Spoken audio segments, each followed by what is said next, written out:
the niggers. So everybody's fighting not to be treated the way black people are for any length of time.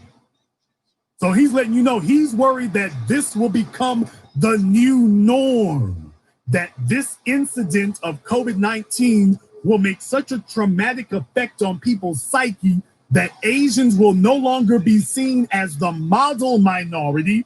They will be seen as a diseased minority, and that will become their identity in Western society.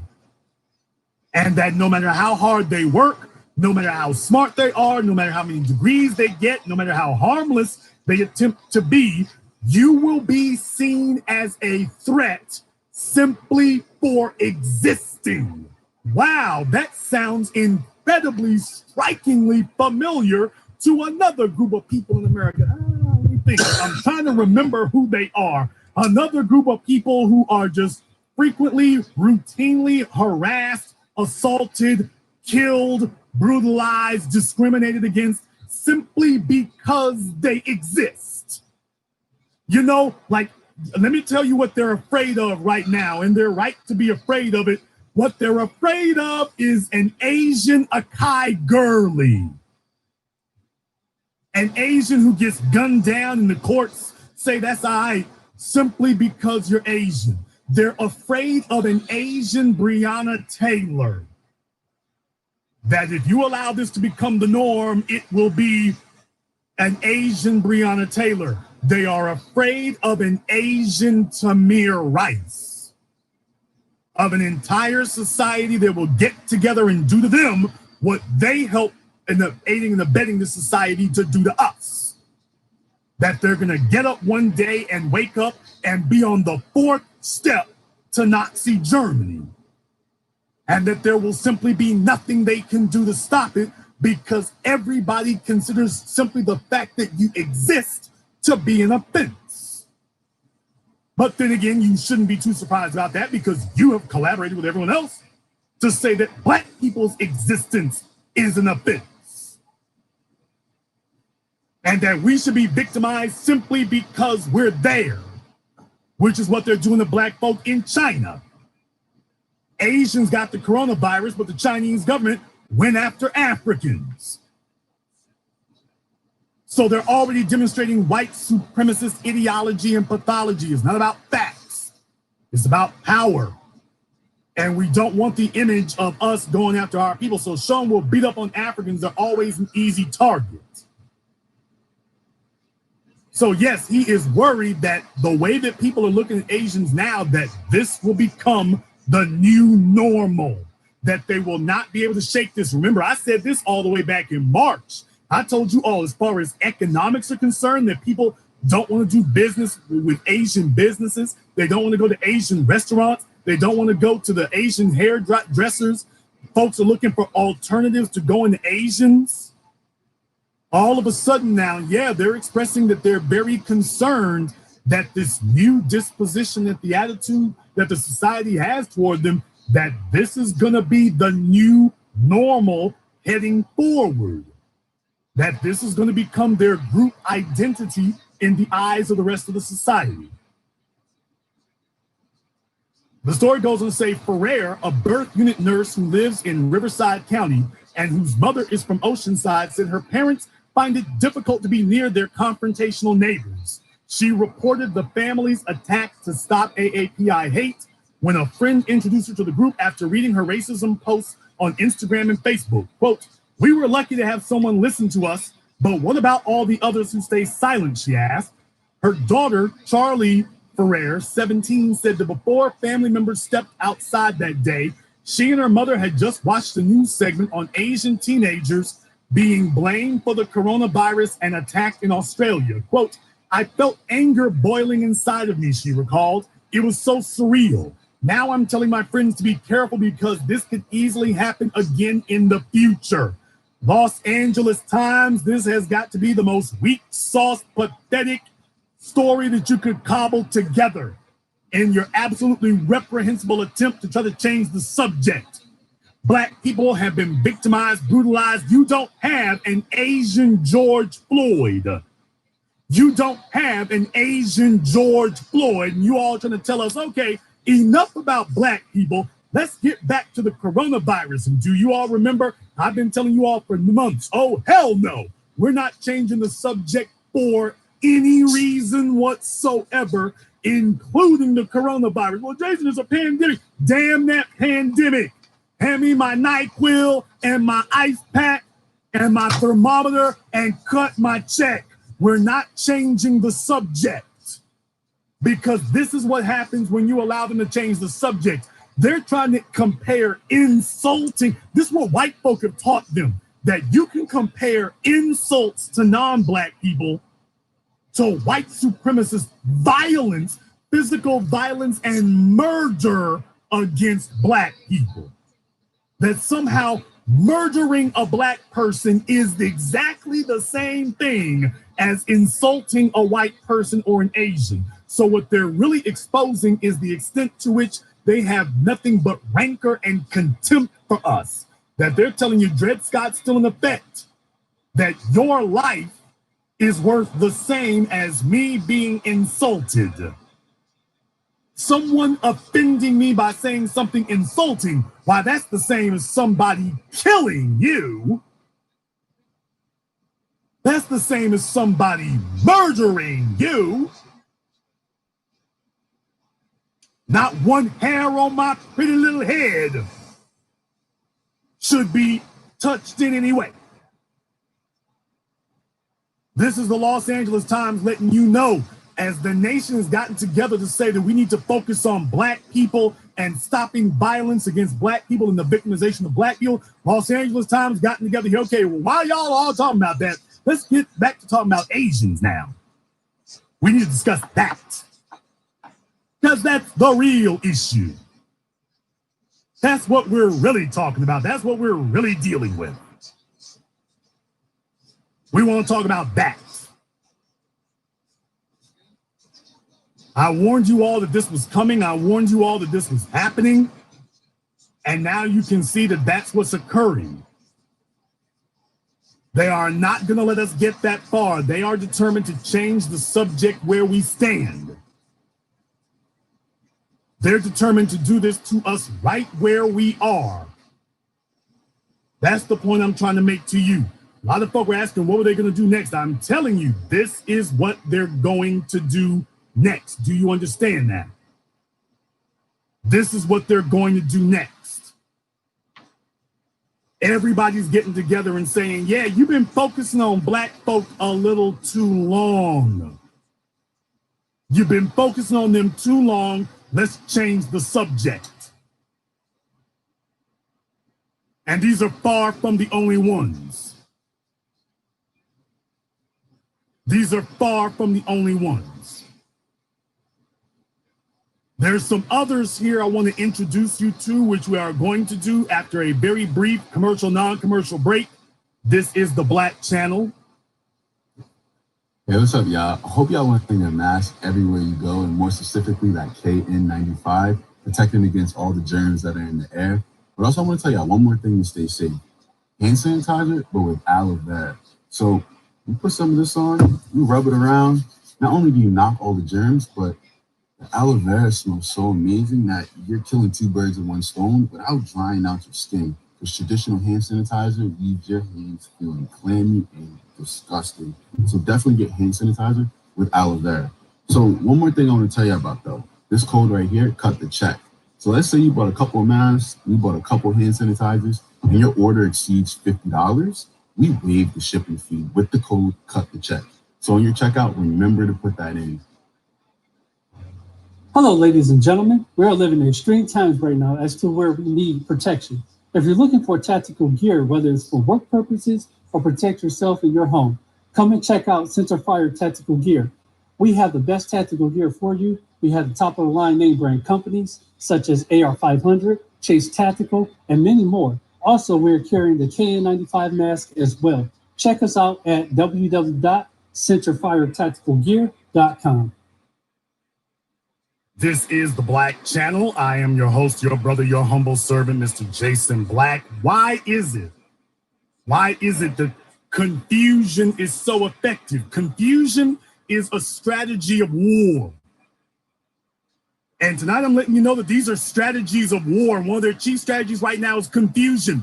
As long as you are doing anything other than actually fighting white supremacy, they're fine. If you're arguing with each other, if you're arguing with non-black folks, if you're arguing with white supremacists, if you are walking around in circles, if you're focusing on religion, if you are debating etymology, it doesn't matter what it is you're doing. If you are confused, that's a victory. Because a confused person isn't actually marching. A confused person is not actually marching against the enemy. So anytime they have an opportunity to interject confusion, that's what they're going to do.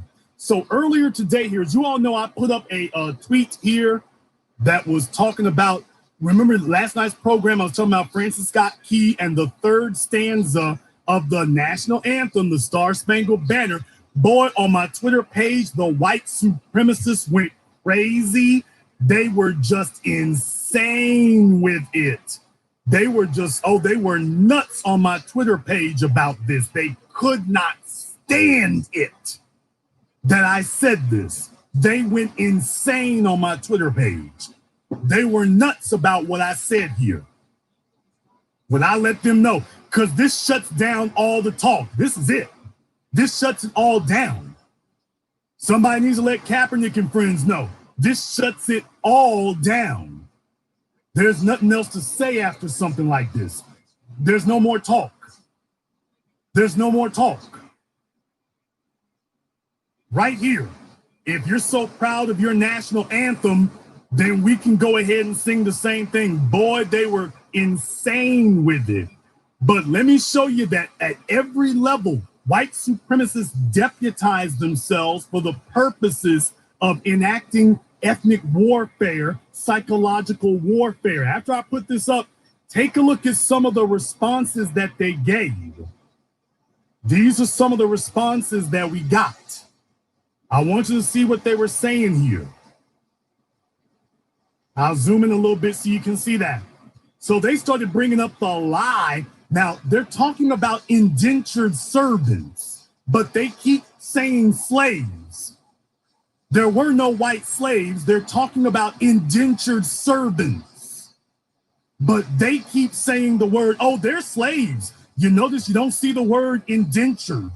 Notice that both of these two liars on here, you notice they both use the same word. You got to understand, white supremacists, when we talk about them being on code, we mean that they also have adopted a series of talking points.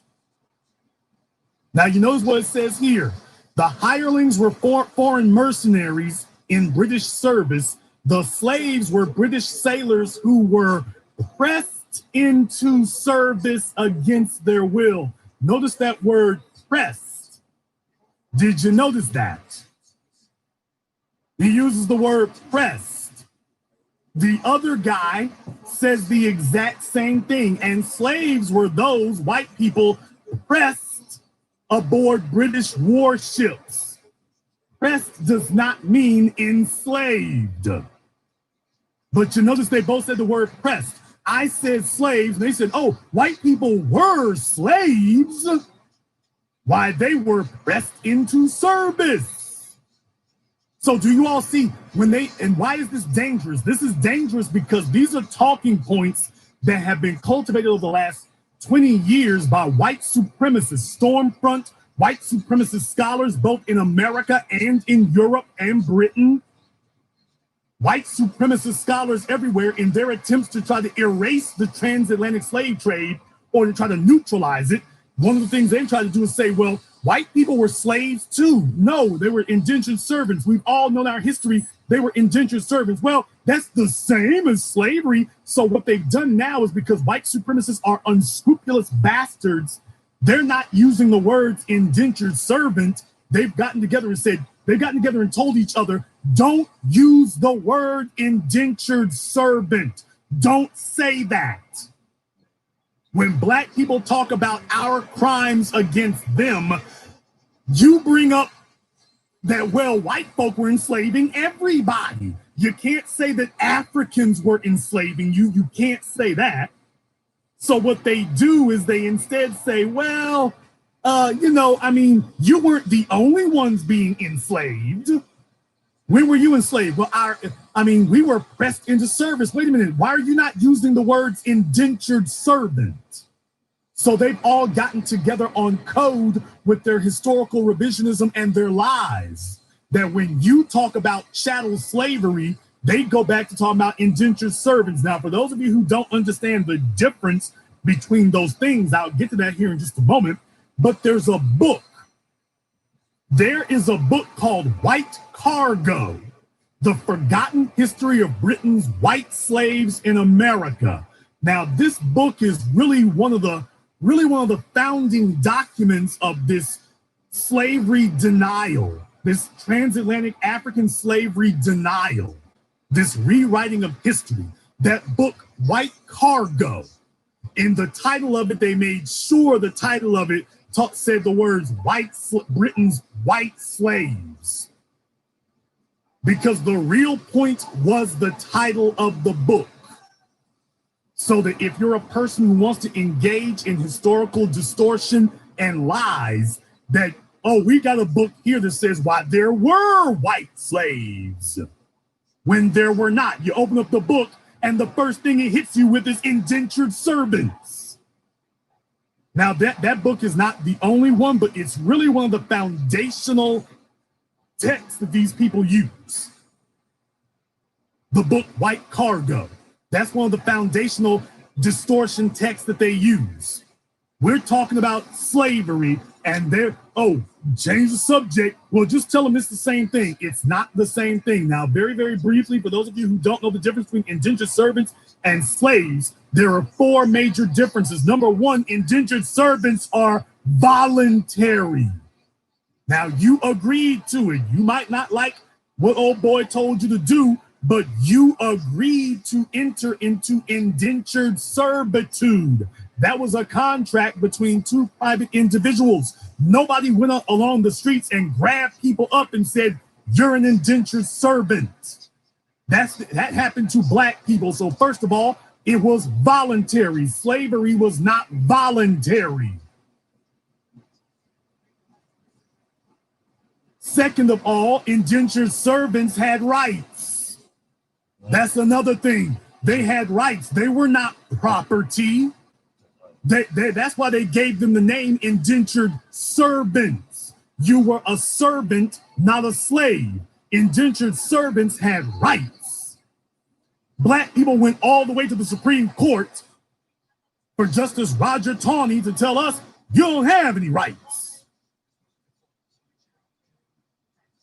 The third thing is that indentured servants were temporary. You were not a servant for life. You served the term upon which you agreed, and then you left indentured servitude. And then lastly, once again, indentured servants were not slaves because indentured servants were not property. When indentured servants had children, their children were not servants. Indentured servants, when they had children, the children were not servants. The children did not belong to the guy he signed the contract with. Slaves, your property. If you got any children, they property. Your wife property. Your children's children are property. So you have to understand, white supremacists are unscrupulous, absolutely inhuman barbarians. They are liars and deceivers with absolutely no humanity in them whatsoever. And they're proving this in the modern era. That they would dare to open their lips to tell you and me that being now they're telling you being an indentured servant is being a slave. All of us who were in school, we were all taught what an indentured servant is. Now they're telling each other, okay, when Black folk hit you with the slavery thing, you tell them that white folk were slaves too, and then they're going to be saying to them, Black folk are going to be confused for a moment and say, wait a minute, was there something in our history books that I wasn't taught? Was there something in our history books that I wasn't taught? That maybe there were some white slaves in America and we just weren't, maybe there was something we missed. No, there's nothing you missed. They have upped the ante on their deceit and treachery. They have upped the ante. They're not backing down, they're doubling down. They're just saying, screw it. They're just hoping that there's some Negroes who don't know their history and that will be enough to stop you in your tracks. If we can confuse you, then you will be stopped from fighting. And you all are saying, well, hell, that's not going to be a permanent stopping us anyway. Well, for some black folk, actually it will be.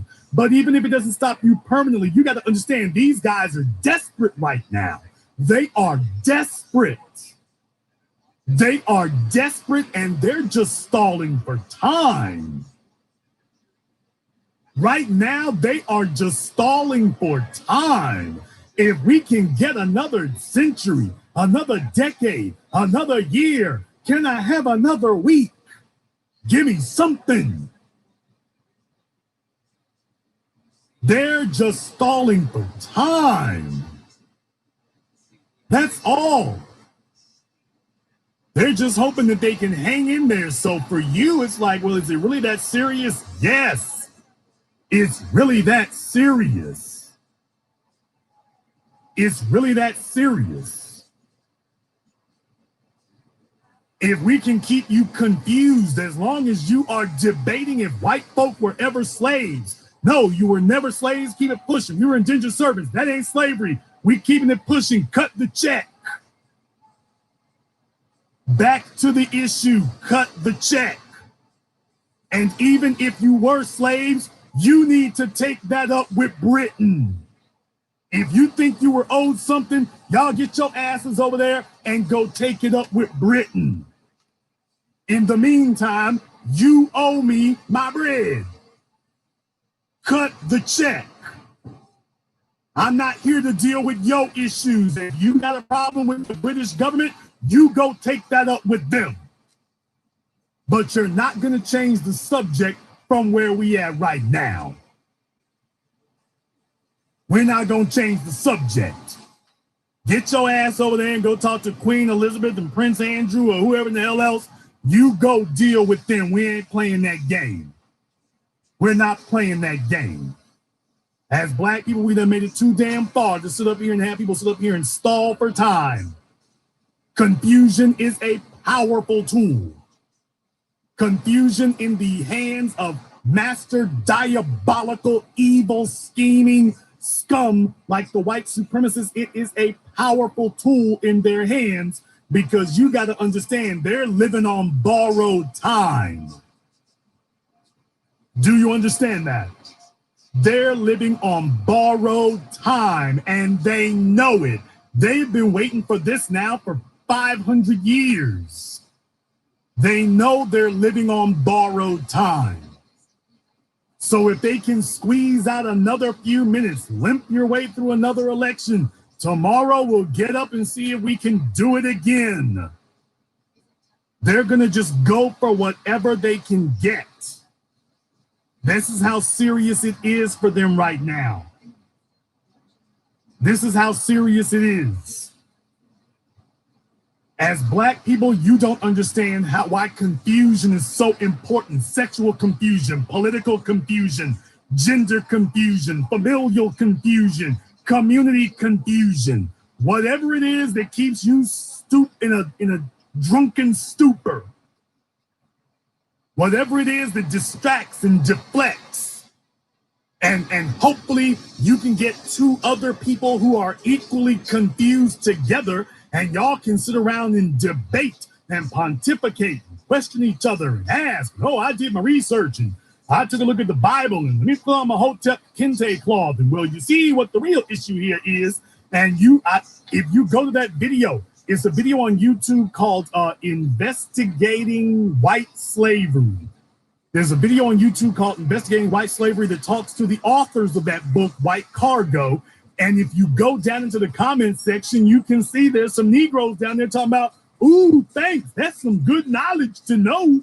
Ooh, I didn't know that there. That is some good stuff for us to know. If you go down into the comments section, you can actually see it. So just in case you would think, well, nobody would be dumb enough to fall for that. If you go down to the comments section, you'll actually see it.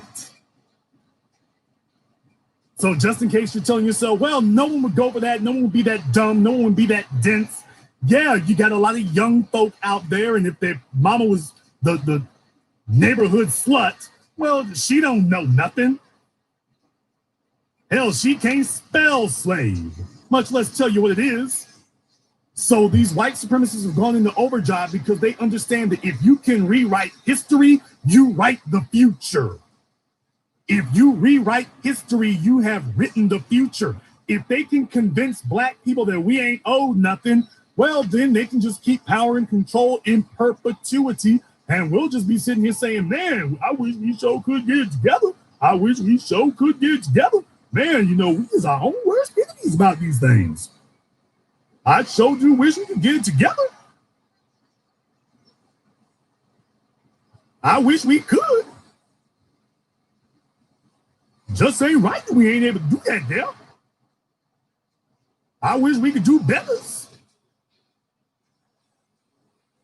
And that's what we get stuck in. We get stuck in that.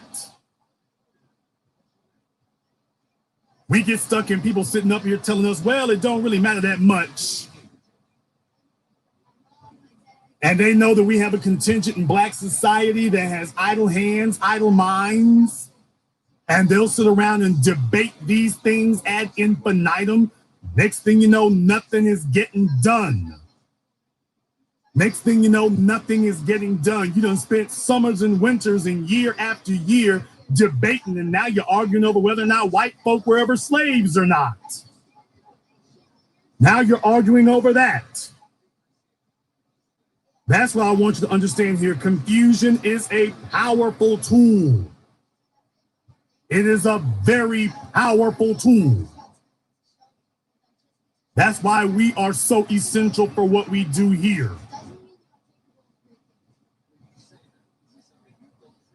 The telephone lines are now open. The number is 646-787-1933. That's 646-787-1933, your personal access code to the black media. This is the Black Channel. Anybody who's been drinking, doing their drugs, or anything else, call a mushmouth person or something. Don't call here because I am wired for sound and ready to clown. The telephone lines are now open here. If you are just tuning in here tonight, by the way, yes, they finally found all three of the billboards that we have up there in New York. We got folks shook. I can't wait to see people's commute to work tomorrow when they're going down Continental, when they're going down Flatbush, when they're coming from Brooklyn to Manhattan to go to their jobs. Oh, I can't wait for it in the morning when they're sitting at that red light right there at Williamsburg Bridge in Delancey, when the light turns red and there's this big ass billboard yelling at you, welcome to Manhattan. Boy, I can't wait for it tomorrow. And we're probably going to see about doing this in other areas there. We are not joking around. We are playing no games in 2020. You want to know about the black media? You want to know who's got things going on? That's us. Everybody else is just talk. Caller from area code 419. You're on live with the Black Channel. What's your name? Where are you calling from? What's up, Jason? This is Joe from Toledo. Joe from Toledo, what's on your mind? Brother, all I'm going to say is you keep it 100. Actions speak louder than words. And this is a historical stance of the current event. And your actions and your words definitely are on point. But when the shoe is on the other foot, or those that be out there that think they're empowered, they can't handle it or walk in it. And you are throwing in their face the guilt of their soul, which they know will send them to Hades. Thank you for keeping a chisel of focus for everyone listening. Keep rolling, brother. Thank you very much for giving us a call tonight. Please do give us a call again. Let me get caller from area code 832. You're on live with the Black Channel. What's your name? Where are you calling from? What's up on the West Rapid? This your boy Jimmy J. Smooth out of Houston, Texas. What's good, Jason? What's on your mind, brother? Man, I respect that billboard, man. That is phenomenal, brother, man. And you get a lot of respect from me. But I wanted to ask you a question, man. What do you think about community policing and how it should be organized, sir? I think community policing, that's really something that we as Black people need to get to, because the real thing is Dr. John Henry Clark talked about how in Africa we didn't have a word for prison because we didn't need one. We didn't learn about things like prison, empire, genocide. Those things didn't exist until we met the Europeans. That didn't exist for us. Exactly. Africans were not, you didn't have a word for empire because Africans were not trying to go around and, quote, conquer the world. We wanted what was best for our people. So as a people, we also have to understand that policing isn't something that we created. Even the way in which, quote, policing is done in Africa. I've told you all before, Africa is the only continent on earth where you can do riot control with a switch. Literally. You could do riot control with a small tree branch. Literally. It's the only place in the world you can say that. So this idea of militarized police and riot gear and armored vehicles, these war machines, we've never needed that when you're a people who are in equilibrium. But there's a component that is missing. You actually asked a very good question. There is a component that is missing. And the component that is missing is we don't have a Black power broker class that the neighborhood is accountable to. You got to understand when you got hood rats running renegade and bum niggas running renegade, that's because there isn't a shot caller in the neighborhood. You know, when you watch shows like The Sopranos or whatever, they got shot callers in their neighborhood. Why do you think now that white folk have officially created organizations of shot callers? They call them homeowners associations. Who's the homeowners association president? So they've got it ingrained in the neighborhoods now who the shot callers are. I mean, these are folk who literally can get you up off the block. They can literally run you out of the neighborhood, literally. And they do it all the time. So what I'm saying here is that what we're missing as Black people is we don't have Black shot callers to say, hey, Bushika, your son is bad for the block. He got to go and so do you. We don't have that. We don't have a group of Black men who are like, this is the block, this is it, because Dr. Claude Anderson's been talking about this for decades. We don't have one Black community in America. All we have are a bunch of Black neighborhoods. And the problem with that is a community is where you live, where you make your money, where you raise your family, where you house your culture. A neighborhood is just a house you live in. Why is that important? If you take a look at the movie American Gangster, you see Denzel Washington's portrayal. By the way, he didn't sound nothing like Frank Lucas, but anyway.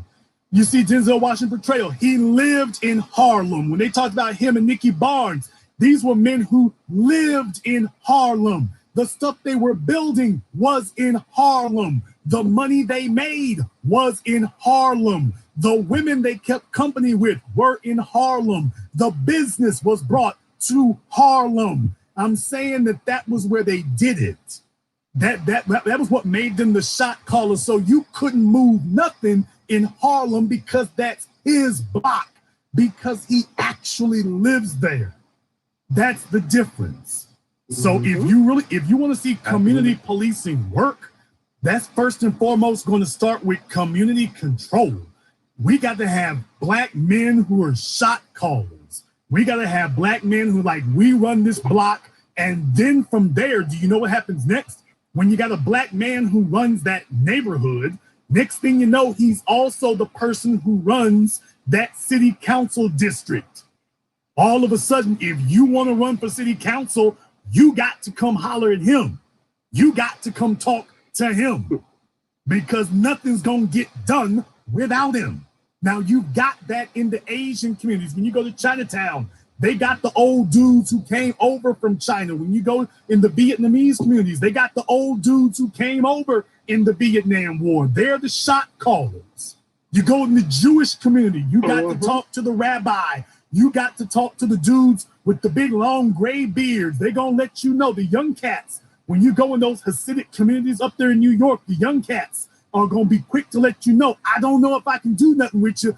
Let me go ask the elder. I got to go talk to him.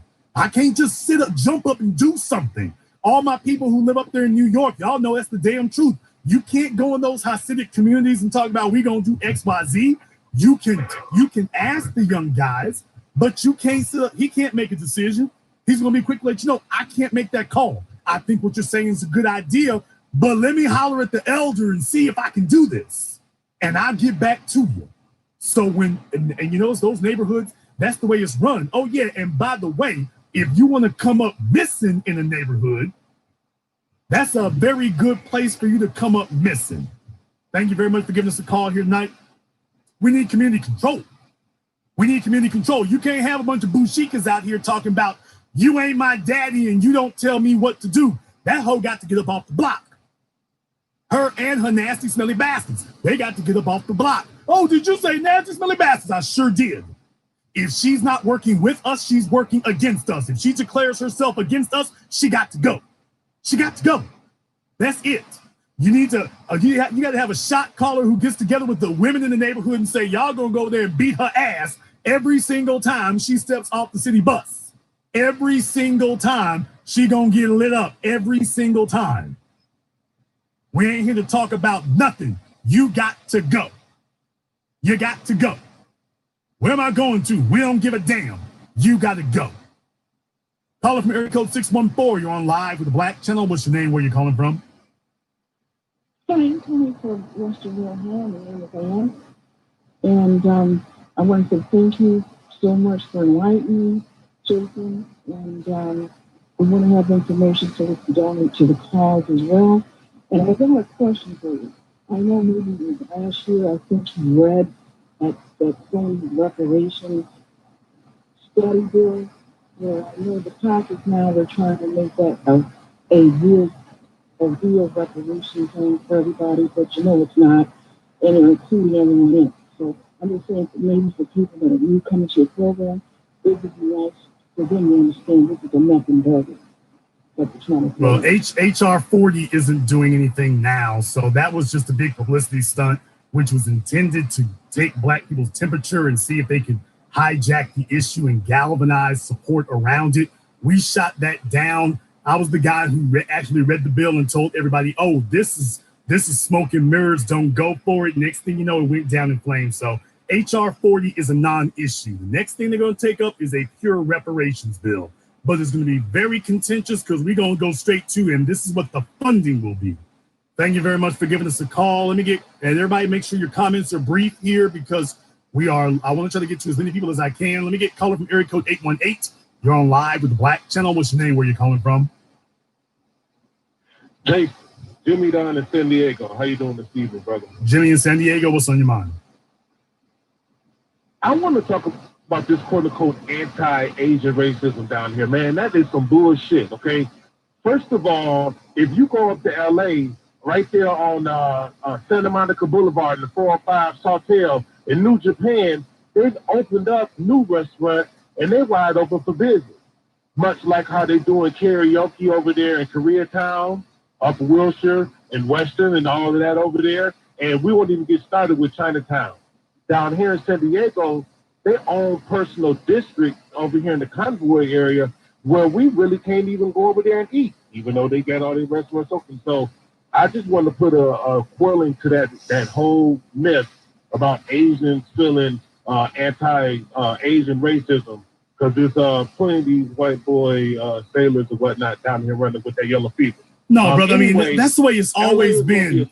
This is a lie that they've been telling for a long damn time. Anybody who's been to California, I'm talking about folks who just visit, you can very easily see that is not the case. But what they're trying to do is they're trying to seize the narrative. Right now, is the subject matter is the narrative is firmly in Black people's hands. So white society is looking for, they're calling upon their buffer classes for the purposes of redirecting the subject. That's what you get buffer classes for. You get a buffer class for the purposes of saying, all right, enough of them niggas, let's neutralize them. I'll let you have the last word. On that note, why is it a whole bunch of Latinos all of a sudden now they're like, hey, brother, you know, man, white supremacy is a problem, right? And, I was doing some research, man, and I noticed white cops, they actually kill way more Latinos out here in California than blacks. Why are they having an awakening? And I'll listen to your response to what they quote unquote want to get down because they see that people getting slaughtered. It's not an awakening. Actually, it's not an awakening. I've been telling black folk this year for a while, there's not an awakening in California. I've told you all, they used to get their racist cops from Louisiana, Mississippi, and Tennessee. That's where California used to recruit their racist cops. They used to recruit them from the southern United States. Now they recruit them from south of the border. They now recruit their white supremacist racist cops from Mexico. That's where they get them from now. So just understand when you walk in there, that's what you're going up against. Caller from area code 708. You're on live with the Black Channel. What's your name? Where you calling from? TBA, this is James from Chicago. James from Chicago, what's on your mind? I just wanted to make a comment on the indentured servitude, the topic you were talking about. I get into debates with Irish people who claim that they were slaves in America too. And they do that to kind of demean black people and say, well, you know, we were all slaves, but look at how we're doing now. And you guys aren't where we are. And we started where you started, even though they were never slaves. But my thing is this, they don't get discriminated now. They're a part of white society now. There is no Irish discrimination. There is no Irish Breonna Taylor. There's no Irish George Floyd. They live just as comfortably as every other white person does now. Well, what they'll tell you is that it's your fault. That's the reason why they bring up the, oh, you ain't trying hard enough, because what they're telling you is you deserve the treatment that you get. Because what you're saying is they're not addressing the systemic racism and discrimination against us. So when they say, well, we started at the same point you did, which is a lie, they were never slaves, but we started at the same point you did, and take a look at where we are now. What they're saying that to justify mistreating you. They're saying that to justify systemic racism. So what I would tell your brother is don't even waste your time with that. The only purpose for that is to identify. All I want to do is identify everybody who agrees with that, so I know who my enemies are, but I wouldn't even waste the time to discuss it with them. Just let them expose what they are and what they really feel and keep it moving. Thank you very much for giving us a call. Let me get caller from area code 832. You're on live with the Black Channel. What's your name? Where are you calling from? I'm Dexter from Houston. Dexter from Houston, what's on your mind? I appreciate last week when you said that the COVID-19 situation is a distraction, because it damn sure is. You know what I'm saying? And Blackbird, man. Well, definitely thank you very much for giving us a call here tonight. I'm not saying that COVID-19 is not real. It is real. But what they're telling you is, okay, every time we turn around, they're trying to figure out a way to stop dealing with black people's issues so we can talk about anything else. So if you let them get to talking about COVID-19, right when we talk about black folks' issues, understand when they move us off the agenda, they're not going to put us back on you. They're not going to just temporarily stop talking about us and keep going and come back to it. When they move you off the table of the agenda, you're gone. So right now, they're willing to settle for anything that allows them the leniency to be able to do that. Caller from area code 909. You're on live with the Black Channel. What's your name? Where are you calling from?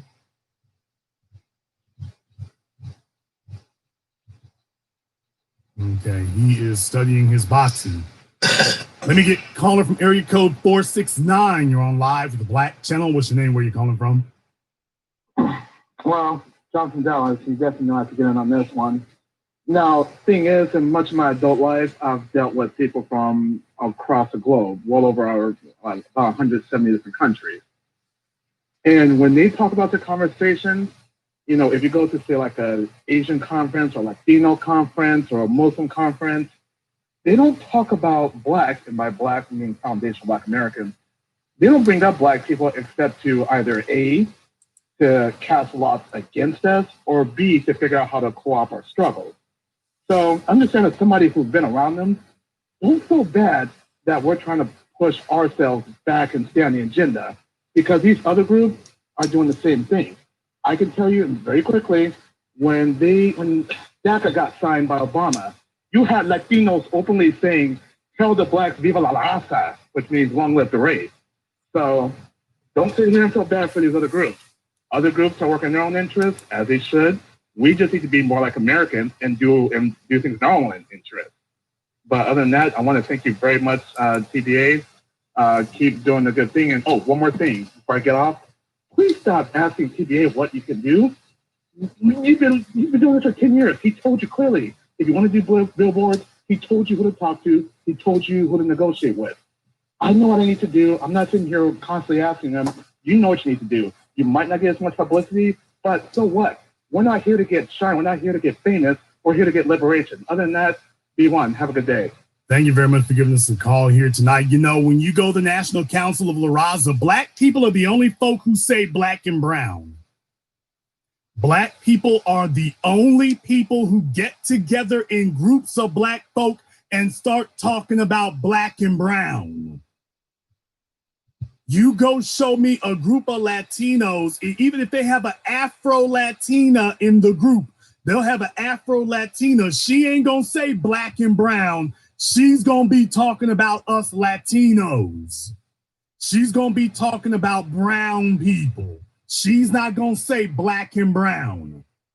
She'll be an Afro-Latina and telling you it's about brown people. When you got your Asian caucuses getting together, they don't say minorities. Black people never enter the discussion. If you're going to talk about racial discrimination, shouldn't it begin and end on black people? But they get together and black folk never even get mentioned. How is it that the number one victims of that, especially by Asians, but we never even get mentioned? Don't allow these people to sit up here and play you like that. Caller from area code 202. You're on live with the Black Channel. What's your name? Where you calling from? Yeah, my name is JB from suburbs of DC. JB from DC. What's on your mind? Okay, I'm going to touch two areas. Number one, I am an independent, and I wish to let the people know that first and foremost, the reparations that we're seeking for is never going to happen. Okay, I don't care who's in the chair. Okay, I'm right here in DC, and I know how the political realm goes, but there is not going to be reparations for our people. Now, the Democrats will actually get desperate and actually try to convince the American people, black people that is, that this will take place just to get the votes, but it's not going to happen.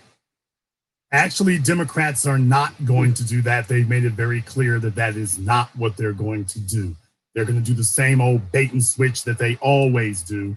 They mention black people, and then once they got black folk to say, oh, great, they acknowledged our existence, then they change the subject. They have already let it be known where they stand on reparations. Oh, we would love to study it, but that's it. Now, as far as your statement about we're never going to get reparations, I would love to see your crystal ball, because I would like to ask it what the weather will be tomorrow if you've got that type of prognostication abilities. I will say that before somebody can tell me what it is that we will or will not get, I first of all, I'm going to ask them, what have they gotten? Because folk who have a defeat, okay, and that's the issue. So for those of us who are accustomed to acquiring things, here's what you need to do. Sit back, take notes, and upgrade. Thank you very much for giving us a call. People, a person who has failed can only teach you how to fail. That's what a person who has failed can teach you how to do. People who are unapologetic, unadulterated, uncompromising, and relentless, we take a look at the world completely differently. Remember, 3 months ago, they told you it was all about coronavirus. And did you ever think we'd make the progress we made in just the last 30, 45 days? Guys like him would be saying, man, they ain't going to take up none of these issues here. They ain't going to happen. So like I say, hey, check him out and then ask where are his wins. Oh, there aren't any. All right. That explains that. Caller from area code 602. You're on live with the Black Channel. What's your name? Where you calling from? This is B-Ham calling from Phoenix. DM from Phoenix. What's on your mind? B-Ham from Phoenix, yeah. I just calling. I was thinking, man, like, I think cats don't fully understand, like, the one, our bloodline, who we are. There's no duplicates of any other race that do what we do. So when we're, like, processing things, we have to be able to take the emotions out of everything. I think that with so many people listen, they can't take their emotions out to be able to process at a higher level. So like the jewels that you're dropping on cats, never get it. Well, some people will get it, but until they remove their emotions and don't shoot the messenger and all that other shit, they're not going to fully get it, man. So I think that the people that are listening, if you learn how to remove it from a personal thing and making it where he's attacking you or he's talking in a way that's harsh to you, old school shit, it's always tough and tough love. So that's what we got to get used to. And it's okay, then we'll learn more. Well, it'll be some chick who just finished smooth, slap the hell cussing her baby daddy out, and then tell me that I'm too harsh. So it is what it is. Thank you very much for giving us a call tonight. Let me get caller from area code. Let me get 330. You're on live with the Black Channel. What's your name? Where you calling from? Hey, what's up, Jason? This is Margin from Canton, Ohio. Margin from Ohio. What's on your mind, brother? Yeah, I like to bring up 2 points going back to the indentured servitude thing. So I actually look at my family. And down one line, I've seen some of that. One thing is indentured servants were paid in a lot of cases once they finished their indentured servitude. I had like an 8th grade grandma that was paid after that. She was a white lady. And then she got 2 slaves, freed one of them and married the other one. You know what I'm saying? But it's a difference. The slave was the slave for life, unless she decided to do that. She was freed after 8 years and paid and was able to go get a tobacco farm here in Ohio. Yeah, what happens is their job is to keep you confused. Their job is just as long as they can keep us confused. Now they're trying to, like I say, they're taking it into common commerce. We all know what an indentured servant is. All of us know what that is. Mm-hmm. What they're demonstrating to you is how desperate they've gotten at this critical late hour, that if they can keep you stalled for any length of time, we'll take that as a win. That's how desperate they've become. Thank you very much for giving us a call tonight. Please do give us a call again. Let me get a caller from area code 850. You're on live with the Black Channel. What's your name? Where are you calling from? Yes, this is Demetrius from Tallahassee. Demetrius from Tallahassee. What's on your mind, brother? Yes, I just want to, I was listening to your program, and one thing I just want to comment, I want to say that the Asian community, I kind of respect them. Yes, their grievances may be minor, but at least their elected leaders are speaking up for them. I was watching, I was on Twitter earlier, and I was reading about Mayor Keisha Bottoms up in Atlanta. And every opportunity she gets, she speaks down on the Black people of Atlanta. I guess there were some shootings that happened yesterday, and she's talking about how we're doing this to ourselves, and this isn't the police, and we need to cut it out. And I noticed that that's the second time she's done this. Yeah, that's very interesting. I just wanted to make that point. Like the Asian, you never hear white politicians in these cities that have these opioid epidemics. You never hear them say, we white folk need to get ourselves together. They don't make it, internalize it as an ethnic issue. They don't sit here and say there's something wrong with being white. It doesn't matter what happens. When white supremacists are out here killing Black folk, you never hear white folks say, we need to get ourselves together as white folk. We need to stop white supremacy. There's a problem with us because we're white. But here's the other thing, brother. We got to be brutally honest with ourselves about this. Got to be brutally honest about this. They say that you get the representatives you deserve. And Atlanta got to hold this L, bro. Atlanta's really got to hold this L. And you know why? because for the longest time, black folk in Atlanta have been bull jiving around. They've been playing around. Niggas been letting themselves get relegated to seeing Atlanta as one big giant ass strip club. So you elected a mayor who y'all thought were, I'm not saying you personally, but I'm just saying that they thought was cute enough to work the pole in a strip club. You didn't choose an actual leader in Atlanta.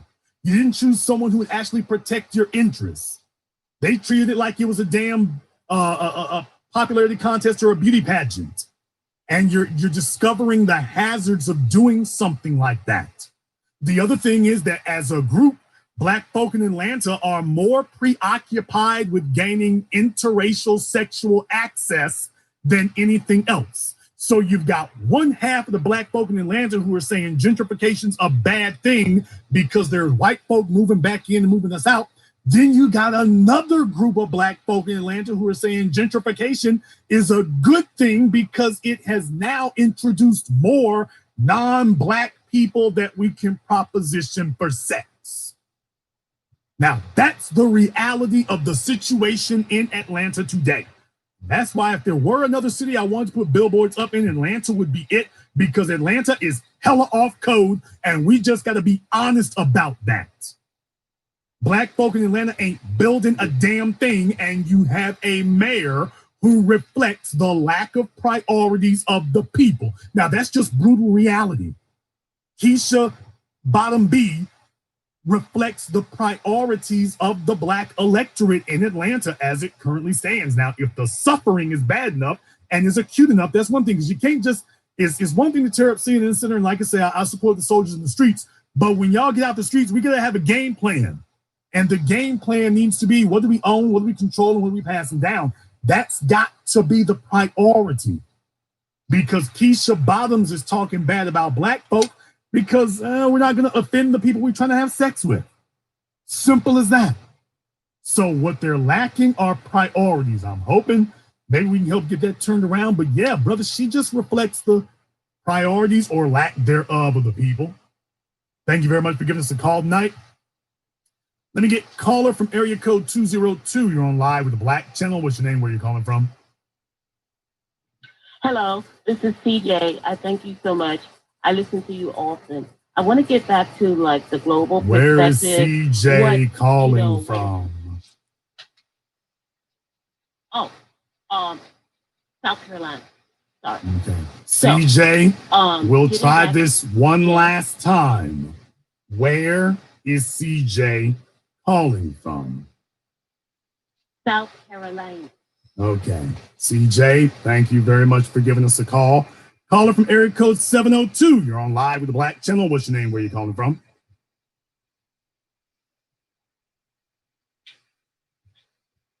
Okay, this guy here is trying to get his crack pipe lit properly. Caller from area code 954. You're on live with the Black Channel. What's your name? Where are you calling from? Rondé from Hawaii. Mahalo to you and the family. Black first, brother. Are we the same people? You got 2 954s on it? That's you, brother. What's on your mind? Okay. Yes, sir, bro. Listen, first of all, this sister Alicia Strand King running for governor, I do not trust her, and seeing how she's supporting Trump, she obviously owes him a debt, right? I do not support or trust her. And the other thing is why Obama waited so long to free so-called 2,000 black prisoners, nonviolent crime. And there's other things here that, I really want to get into debt with. But, when Randall Robinson wrote the book, The Debt, What America Does Owe This Country, and these coward-ass Negroes out here talking about we won't survive a race war and reparations will never happen. There's not enough update from the black main media, as far as I'm concerned, because I listen to y'all regularly about what these brothers did in Stone Mountain, Georgia. This is what time it is. And for these brothers out here that fought in every war, I'm a Vietnam veteran. Truman, as mighty white of it was to integrate the United States Armed Forces in 1948 after World War II. Our people we know what to do in this time, in this era. And if everybody wants to go to heaven, but don't nobody want to die, then you make up your priority. Reparations can happen, it will happen. So will this race war, because them crackers didn't come out there in Stone Mountain, Georgia, when them brothers stood. Well, brother, they didn't go anywhere. They didn't go anywhere.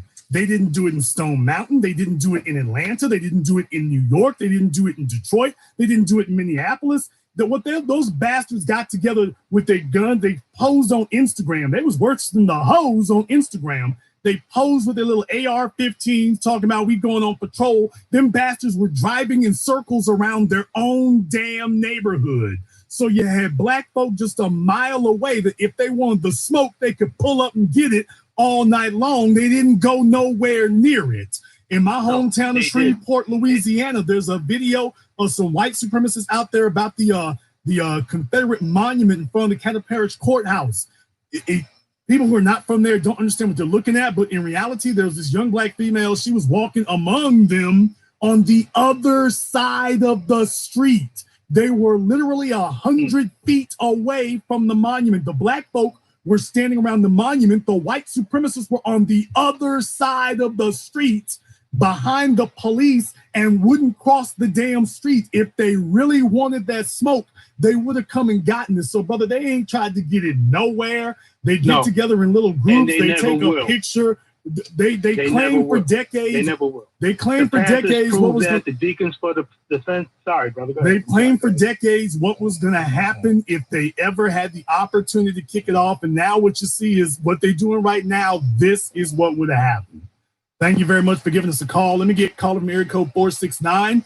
You're on live with the Black Channel. What's your name? Where you calling from? Yeah, this is Thomas calling from Dallas.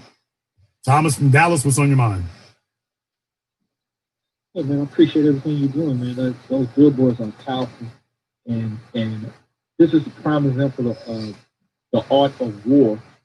You're not taking your foot off the gas, man. The new black media is putting the mainstream media on their backs, man, because one thing that they did in the past when we didn't have a black media, they was able to change the subject, they was able to change the narrative. Now they can't do it because you controlling it and the narrative now of the topics, and they still can't figure out how to stop it. They never will stop it, because one thing black folks are doing now, they're not watching the regular news, they're not watching mainstream media, bull crap. They're only paying attention to the new black media. And that's the strongest media out there now. And it's baffling them when they can't figure it out. Well, no, they have figured it out. Let's be very, very clear, brother. They have figured it out. What they're trying to do is they're trying to figure out some way to get black folk to start cooning as a group again. The reason that black people are listening to the black media now, brothers, we represent the soil. We represent the grassroots. We represent the rank and file. Ebony and Essence and the rest of them, brother, those are the elevated bougie Negroes.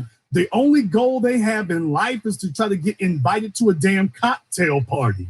The new black media, we ain't trying to get invited to cocktail parties. I don't want to have a one-on-one backroom conversation with Hillary Clinton. I'm not gonna dance. I don't want to see Michelle or Obama do the Dougie or sing Al Green. When they walk in the room with me, it's going to be strictly business, and I want to know where the damn resources and the tangibles. So they understand. Look, Malcolm X said it, Marcus Garvey said it, it's the same thing. Brother, they know what we want. Malcolm X said it in a famous speech of his there. He said, the white man knows what you want. He hears you crying out like a baby for freedom, justice, and equality, and instead he tries to keep giving you tokens. So, brother, we keep getting tokens. The token now is to acknowledge our existence. That's the token. So we go to them and say, we're getting brutalized out here, and they acknowledge, yeah, your show is getting your ass whooped. Boy, that show is bad. What a shame. And then we say, well, what are we going to do about it there? Well, we're going to study it. Well, I mean, okay, I guess we got through to them. They can see what's happening. They said they're going to study it. And without us understanding, man, the guy telling you he's going to study it, that's the enemy right there. He's the enemy. So we keep trying to choose between the one who calls us nigger to our face and the one who calls us nigger behind our back. Get the resources so that it doesn't matter which one of them likes you or who doesn't, because they both don't like you. Get the resources so that they can no longer harm you. Thank you very much for giving us a call here tonight. Y'all got to understand, the white supremacists right now, man, they're going after women and babies. They're going after unarmed women and little children. This is how pathetic they are. There's grown men in the streets. There's grown men on the block. There's grown men in the stores. There's grown men at the mall. There's grown men walking down the avenue. They could come and get any one of us anytime they want to if they really wanted it. But all you see is video. I was seeing a video today. Some white man hit a black desk clerk at a hotel. They're going after women and children. They're going after women and children. There's never been a... Remember with Dylan Roof, if he really wanted it with black men, he'd have gotten it. But he said, oh, I'm not going over there because they're most likely armed, remember? I'm not going after them. They're most likely armed. Let me go find some little old ladies to go kill. What a despicable bastard coward you are. Let me go find some little old ladies. This is who you are up against. I can't say it any more clearly or more plainly. I can't say it more plainly. That's who you're up against. You're up against that manner of coward. But you also need to understand who their collaborators are in the old black media. The collaborators are with them. I don't think you're willing to do what their collaborators are willing to do for this. I don't think you're willing to do that. But people, they're going after women and children. They're going after who they see as defenseless. These are not brave soldiers. You let them tell it when they're playing Call of Duty with their Xbox game controller. Oh, I'm a warrior. They'll call themselves warriors and soldiers. Grab that bastard, get him out from in front of that Xbox, drag his ass out here on the block and say, all right, now you're going to have to live your truth. And he realizes, oh, hell, it's a whole lot easier to hurt black people on a video game than it is out here on the damn street. Man, it's a whole lot easier to fantasize and engage in this race war fantasy than it is to engage in a race war. That's what they're finding out. It's a whole lot easier to talk about getting into a race war than it actually is to conduct one. Because all they're doing is what they've been doing, targeting women and children. And when the men showed up and said, hey, we over here, bring it on, all of a sudden you can't find a white supremacist nowhere in town. Where did they all go? I thought y'all were driving around in a pickup truck with a Confederate flag, looking for somebody to accost. I thought that's what you were doing. You can't find a black man in America with a pistol and a white supremacist within 500 yards of him. What the hell happened? What happened was their fantasy met reality. Caller from area code 916. You're on live with the Black Channel. What's your name? Where you calling from?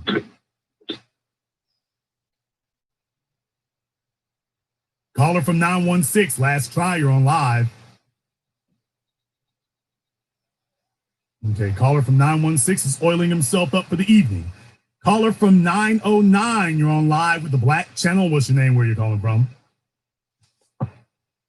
This is James, and I'm calling from Chino, the Inland Empire. I want to say shalom to Black first. James calling from... Can you hear me? James calling from Inland Empire. What's on your mind? Brother, I just want to say thank you because, you know, I'm just like you. I got family in from Louisiana, and I grew up in Cerritos, California, entirely Asian environment. When I was young, they kept me from going into the army because I was having the misfortune of dating a young Korean girl, and some people from Washington tried to jump me. And that's pretty much defending myself successfully, but guess what? You never believe this. They press charges against me. And these are people that drive around with fully captured weapons. These are people that are responsible for shooting up on the billiards you hear about in San Gabriel. But you know something, my brother? The media never reports that. You know? And, you know, I'm going to take something else, brother. I'm going to keep it short. I know your time is limited, sir, but I want to say thank you. Because, you know, I made a mistake getting DUI. And I was in the LA County jail system. And in processing, I saw a young little black brother. He was just, I don't know what he was in there, he had to have been 18. And he was a Hispanic deputy. And we walked by him and he said, "What are you doing looking at me?" They took this young brother into the game and beat the living crap out of him.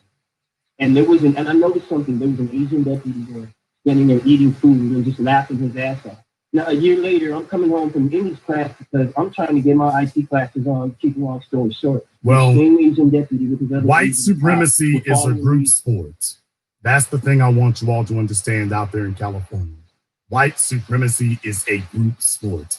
It is not an individual endeavor. It's never been. Malcolm X talked about this, Malcolm said this half a century ago. They never come after you one-on-one. It is a group sport. The only way you're going to be able to deal with some people going after you as a group is, number one, be prepared, but number two, don't be by yourself on that. Thank you very much for giving us a call tonight. Please do give us a call again. Let me get caller from area code 651. You're on live with the Black Channel. What's your name? Where you calling from? This is D'Angelo calling out of Burnsville, Minnesota. D'Angelo out of Minnesota. What's on your mind? How you doing, Jason? My God, I've been listening to you for probably the whole time you've been on, minus 6 months or so. I've been here. I've watched what you've done. I've listened to what you said. I believe in everything you said. When that person called in earlier and said that we wouldn't get reparations, I want you to understand that I'm going to ask you to pardon my French. Motherfucker, are you crazy? I have just watched Jason change the whole country in a decade. In 10 years, I have watched this man change the whole fucking country. He's not going to take the credit for what's going on. But I have watched what he has said change the world to the point where he's almost got 100,000 of you on the subscriber list now. This is real talk. This is real leadership. This is how it's supposed to be done. I believe that the virus was released because of Jason. That's how deep his message is out here. I don't think y'all understand how deep it is, but believe me, they do. And I am glad that a lot of you are listening. I'm glad a lot of you are here. And I hope you take heed to what he is saying and get your shit together. Because the main thing you've done for my life, Jason, because I've always been here. I've always been Black Power, but I've been led astray by a lot of shit. I've been led astray by false leaders, and everything else. But every time I get information, I move forward because that's what you're supposed to do with information. I'm going to leave it at this to say that, again, you have changed this whole goddamn country. You're not going to say it. I'm going to say it for you. I've watched you do it. I'm here to see whatever else comes behind it. And I'm getting my ass together to make sure that I play whatever part in it that I can play. Black first, and I got nothing but love for you, Professor Black Truth, and the new Black media. Thanks, bro. Well, thank you very much for giving us a call here tonight. I'm very humbled by that. I just do the best I can. That's all. I don't think about anybody else. I just think about, Jason, do whatever you can. And if you and me and us and we approach it that way, don't say, can I do what that guy over there can do? Take a look at yourself, inventory what you got, and do not give yourself the excuse of doing nothing. I believe that, along with remaining persistent and relentless, will win you the world. But thank you very much for giving us a call tonight. These are very important things. These are very important things. And as a group right now, I want us to understand that at this critical juncture here, I don't want you to start losing faith. I don't want you to listen to you got to understand, we haven't gotten rid of everybody. I want you to understand, we haven't gotten rid of everybody here. You got to understand, right now, this is a critical juncture. This is why I started doing this a decade ago. And I'm just the latest in a very long line of individuals doing this. Just the latest in a very long line. And yes, there have been false prophets and we've been led astray. And for a very long time, we have wandered in the wilderness. But you got to want this. You got to want this. And as black people, you'll have it, but only if you're going to be focused.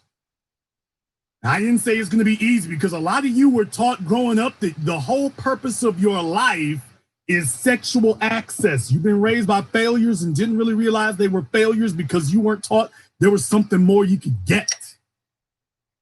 You weren't taught that. But as it stands right now, there's a lot to learn. There's a lot for you to learn. It's not going to happen overnight. It hasn't happened overnight. By God, it's happening. Caller from area code 803. You're on live with the Black Channel. What's your name? Where are you calling from? Black First. My name is Adamir. I'm calling out of Bishopville, South Carolina. Adamir from Bishopville. What's on your mind? Well, sir, first of all, your message is on point, is on time. To kind of piggyback off of what the last caller said, you know, each one of us individually have to be able to get on code, get in where we fit in, and do the work, get the message out. Like, personally, I just got done reading about Bishopville, South Carolina. You know, found out that the founder got the land, hundreds of acres of land. They never talk about where it originally came from, but apparently it was sold. And he had families, you know, where they were sharing slaves, passing them down, bequeathing them. His wife got the equivalent of like over $100,000 when her father died. He was a slave owner. So the shit is deep. And the shit happened specifically to black people. Don't let nobody else come along and try to tell you it was anything else. And Black First, that's all I got to say. Black First, brother, thank you very much for giving us a call tonight. Don't let anybody tell you that there's any type of equivalence. There is no equivalence between what has happened to us and anybody else, period, end of discussion. Caller from area code 203. You're on live with the Black Channel. What's your name? Where are you calling from? Thank you, Jason. This is Monty from Fairfield County, Connecticut. Monty from Fairfield County, Connecticut. What's on your mind? Thank you for all the black families, peace and black power. And that's what I want to talk about, the confusion versus victory, because there's a lot of my peers are confused about what the agenda is and don't want to stay committed to black power, wealth, and influence. That's the agenda. But we get off once we do stuff, and these other lastly, these other buffer groups, they're causing confusion as well. So I wanted to address that and let the black family know that these buffer classes are also engaging like the conversation with the 5 steps in Nazi Germany. They're doing that as well. Some of those individuals are. So to stay clear, stay committed, and laser focus on the agenda, and stay committed, and not allow these white folks to continue to try to confuse us, because that's what they've been doing. I heard from Nellie Fuller Jr., thanks for his work and your work, that not allow them to confuse us, to stay committed to the agenda. Black First, Black Power, Wealth, and Influence, today, tomorrow, and forever. Thank you for your work, Jason. Black First, brother. Thank you very much for giving us a call here tonight. You all have to understand that confusion is a powerful tool. You see, black folk today, the children of integration, those of you born after 1975, 1980, 1985, you were all promised that, oh, it's an integrated world and you don't have anything else to worry about and everything's going to be fine and everything's going to be great. And then you're looking up and you got Ku Klux Karen out here calling the damn police on you for walking through Central Park. You were told that things were going to be different. Your parents were confused. Your parents were confused. Black folks sit up here and get into bed with folk and hop out of bed with them, and we hop out the bed confused. Nobody's confused about it except us. Nobody's confused. You want sexual access and they want sexual experimentation. You're not there for the same reasons that they are. You're not there for the same reason. And black folk continually get confused about where we're at and what we're doing. And in that confusion, we get wrapped up in the lies by everybody else. How many times in the last few weeks have we seen white women with black babies sitting up here espousing white supremacy? How many times have you seen that? White women, Asian, Latina, they got little mixed children but coming out espousing white supremacy. They're not confused. Black folk are sitting around here confused as hell, but the folk we dealing with are not confused about where we at and what we're doing.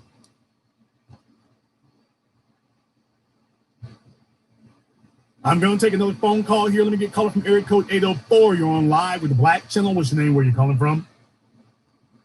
Ben, Richmond, Virginia. Ben in Richmond, Virginia. What's on your mind?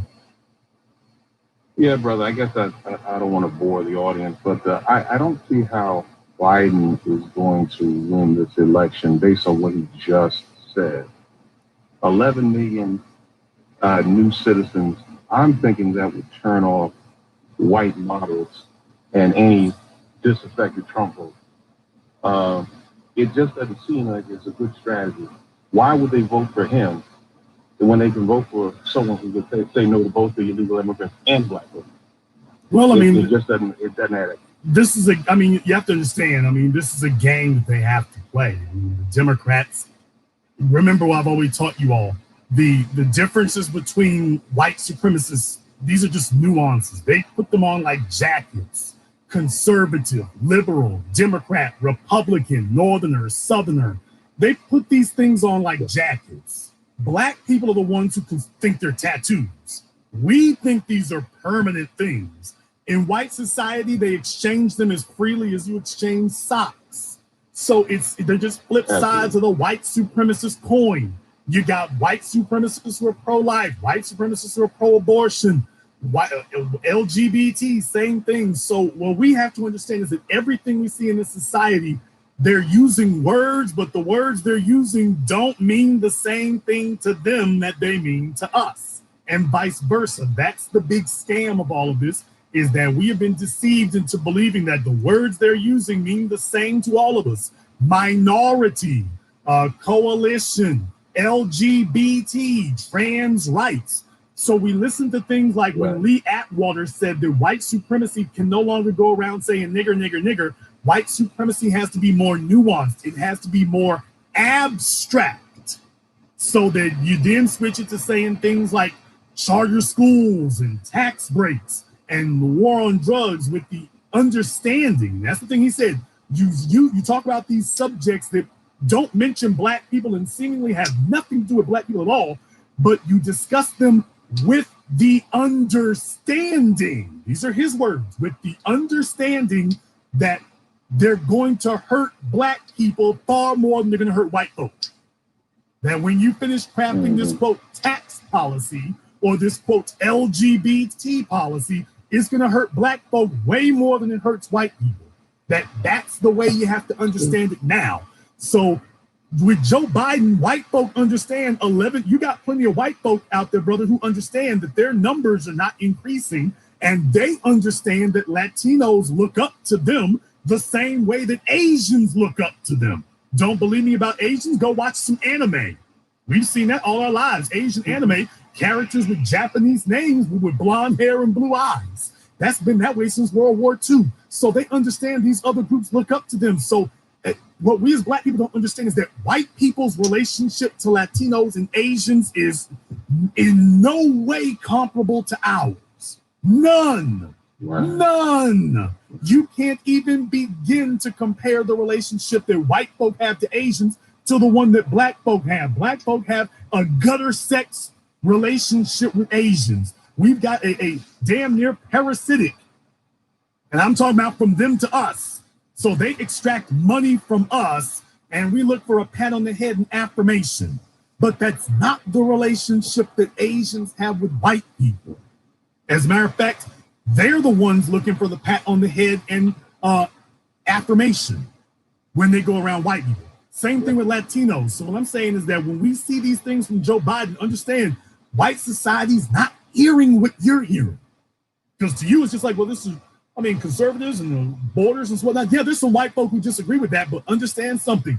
Rupert Murdoch, remember, go back, was it 7-8 years? It was him and Michael Bloomberg on Fox talking about we need to have a pathway to citizenship for illegals. That's Rupert Murdoch.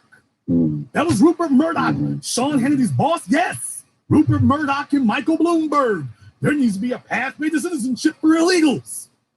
So, brother, like I say, these are games that they play with us. They understand that they're bringing over people who have a white supremacist ideology, and that when they go to the polls, it will not be a fight over whether white supremacy will rule.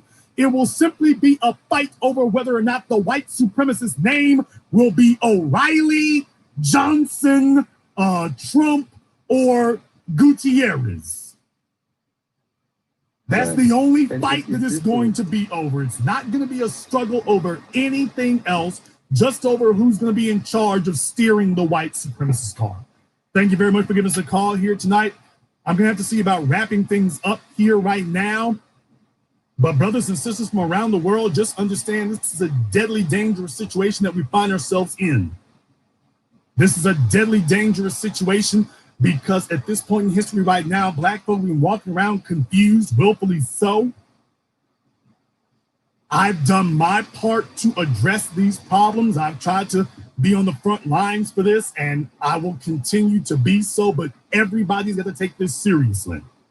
Going forward here, like I say, people have expressed that they want to see more of these in other cities. If people contribute enough, I'm definitely going to see what we can do about that. I've got some connections. I'll see what we can do about that and make something happen if we can here. I want to see more of this occur in more places. I thank everybody for their encouragement about this. I just couldn't sit back any longer on the sidelines and watch these things occur as a passive spectator. I've done what I can. It's your turn. If you're in that New York area, Williamsburg and Delancey, Flatbush and 7th, Continental and Queens, go ahead and go there. People have been taking their pictures there and sending them to me. It's been a great thing to see. I can't wait to see tomorrow morning. When New York City gets up tomorrow morning and starts driving around and moving around, I can't wait to see their reaction when they see some of this. If you are new here to the Black Channel, welcome to the Haven of Intelligent Black Thought. We do this every weekend, over 98,000 subscribers and rising. Very briefly, a very serious thing right here. YouTube is stifling the channel. YouTube is hiding the channel. They're throttling our accounts. They are not sharing and recommending us to people. So I'm depending on all of you to do that. If you're a watcher here, make sure you're subscribed. If you've been subscribed, I need for you to go back and check to make sure you are still subscribed. Our subscriber numbers have basically been frozen now for a week. YouTube is definitely doing their best to suppress those numbers. They're scared to death. They should be. They are scared to death, and they should be. But right now, if you are a subscriber, make sure you check your subscription status and make sure you're still subscribed to us and click that yellow notification bell so you can be notified when we're broadcasting. If you have not seen our groundbreaking documentary work, 7 a.m., Gentrified, Ethnic Cleansing American Style, our newest documentary, Race War, it's all available on sale, all available on Amazon, all available for streaming, all available right now. BlackChannelFilms.com. That is BlackChannelFilms.com. Be there. And this concludes tonight's broadcast of the BlackChannel.net radio program. I am your host, your brother, your humble servant, Mr. Jason Black. And until next time, my brothers and my sisters from around the world, remember, Black is the future, and the future is uncompromising.